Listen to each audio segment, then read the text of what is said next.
We all have two people. And I'm not saying you're crazy. We have the easy voice, which is that 20% telling yourself that I'm easy at 90% of my full potential, maybe 100% at that 20%. That's that voice that we all love. That's that very comfortable voice that's that mommy holding you saying it's going to be okay. Doesn't care how good you are, just loves you. Just loves you no matter how messed up you are in life. That's where you want to be at. So that's that one voice. This other voice that we walk very far away from is the voice saying, hey man, you ain't doing shit. So we try to get this voice out of our head completely. And we live over here in this land. So what you have to do first is turn up this voice over here. The voice saying things to you that aren't nice. You're not doing shit. You're not and it's not putting yourself down. People take this the wrong way in this new society. I'm not saying to put yourself down. I'm saying listen to the truth. And the truth isn't in the 20%. The truth is in this other part of your brain saying, look, man, you're wasting a bunch of percentage here. We have 80 more percent that we're not tapping into because in this other 80% is suffering, pain, failure, self-doubt, darkness, and then a whole bunch of light. But to get to this light, you gotta go through all of this shit. So a lot of us know that. We know I can get over here, but over here, man, this is much better because I gotta go through this journey that is not fun. This from 20 to 100%, this shit in between is not fun. It's all back down to a very primitive mindset of we just have to do. It's like breathing. Breathing becomes normal. Like we don't even know that we're doing it. That's how you have to live your life. When that alarm clock goes off at 4 or 5 in the morning, your mind says no. You just say, it's just what we do. It's what we do now. Because to get to where you want to go, the amount of pain involved, I'm not saying physical, I'm not saying you got to break yourself off. The amount of mental pain of how many times you're going to have to do something that you don't want to do to get to where you want to go. There's going to be more times you do something that you don't want to do than you are going to want to do it. And that's your new norm. And then once you do this over and over and over again, it becomes like breathing. I don't want to live this lifestyle, but to get to the other side of this, I have to. So if you really want it, you realize what trying is and what trying is not. So therefore, our great life, we don't even see it. We see the one piece of clothing we weren't able to get versus the amazing things we have. So we focus on that. I was the king of focusing on the one bad thing in my life. The one bad person called me nigger. Everything bad, I focused on that. But over here was a beautiful reality of my life. Even though I came from nothing, where I could have taken my mind for the possibilities of where I can go if I work harder. That was all over here, but I lived in the filth over here.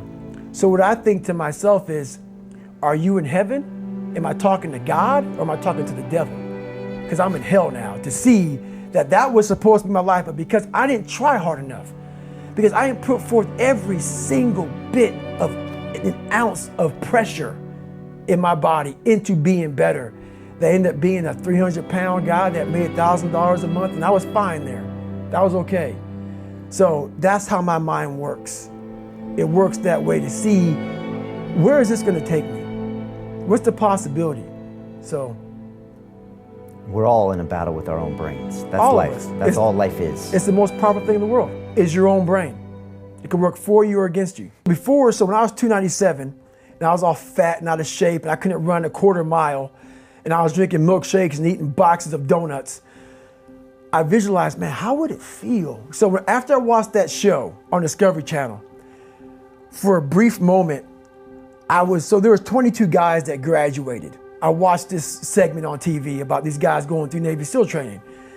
And I couldn't even, I wasn't a great swimmer. I was afraid of the water, all this crap, man. I saw these guys just quitting. But at the very end, it says 22 guys. This commanding officer's up there and he gives this great speech. I was like, man, I wonder. So I started visualizing me being the 23rd guy in these dress whites, sitting there with these guys, getting that Navy SEAL, graduating this Navy SEAL training. I was like, God. So I put myself there. I was like, man, that's an amazing feeling. I put myself there at 297, not even able to do anything that these great men were doing. I said, man, if I could feel that, that would change my life. I want to feel victory. And victory for me wasn't winning, it was just finishing. So I said, you know what? If I could feel like these guys feel, it would change my life. Trying to lose this weight. I had to lose it in literally less than 3 months. 106 pounds in less than 3 months. And literally, I started feeling victory just by putting myself in the battle. It wasn't about going to Navy SEAL training. It wasn't about being the 23rd guy in that chair. Just by going to war with myself every day and putting these challenges and these goals and these obstacles, these insurmountable obstacles. So it wasn't about losing 106 pounds. Me losing 5 pounds was an accomplishment. Me losing 10 pounds and then 50 pounds. And then the more I did this, the more I gained confidence. And then the more I gained confidence, the more I realized, fuck these Navy SEALs, man. These guys can't do what I'm doing right now. I had no coach, had no trainer, had no money. I didn't know how to lose weight. I had no knowledge of what I was doing. I was just working. I was just sacrificing. And then through that, all these different tools started coming up. But I would have never found these tools if I didn't put myself in a very uncomfortable place. We all look for toughness. We all want it, but we look for it in a comfortable environment. You will not find toughness in a comfortable environment. Those of you who are listening to this, whoever hear this, you will not find it. I was trying to look for it everywhere. The only way you find it is to drown yourself in a position where you're just out of sorts. Your mind does this, because you're out. Once you say, I'm not going to quit, this is the 40%.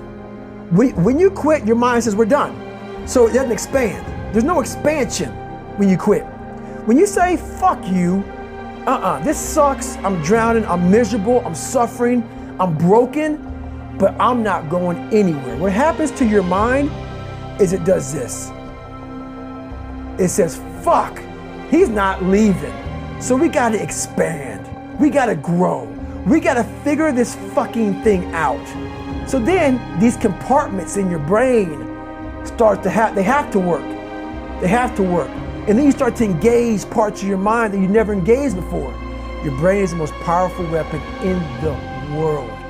Once you put away your phones and your computers and all that shit we have nowadays, yeah, it's great. We're up to date. But your brain is the only thing you have. If you can't control your own brain and your brain controls you, you're fucked. You got to tell your brain where you want to go and how you want to go and how you want to get there. You got to control it. If not, it's over. I gave myself no way out, and my mind realized that. They said, okay, we're going to adapt and overcome now. I knew it was going to be a long journey there. My body was breaking down. It was just how it was going on. I said, you know what? This is my new norm. So my mind said, it's like going to work. Like you go to work, you put your suit and tie on. I go into suffering every day. Every day, suffering, being broken, duct taping my feet up, stress fractures, shin splints, being broken. This is my new norm. And your mind says, if we're not broken, this ain't normal. We gotta be broken. So then your mind starts to get tougher and tougher and more callous. People go, how did you run on broken feet? Broken shins. My mind knew this is how we operate. We're in Navy SEAL training. This is what we are. I became hell. And that became my new norm. I gave myself no way out. There was nothing outside these walls of hell. Nothing. I loved God, but for a short period of time, I became the devil, because that was hell. I became the boss, the owner, the CEO of Navy SEAL training. That was my mindset. And that's how you get through things. You immerse yourself in wherever it is, and you become that. you become that and give yourself no way out.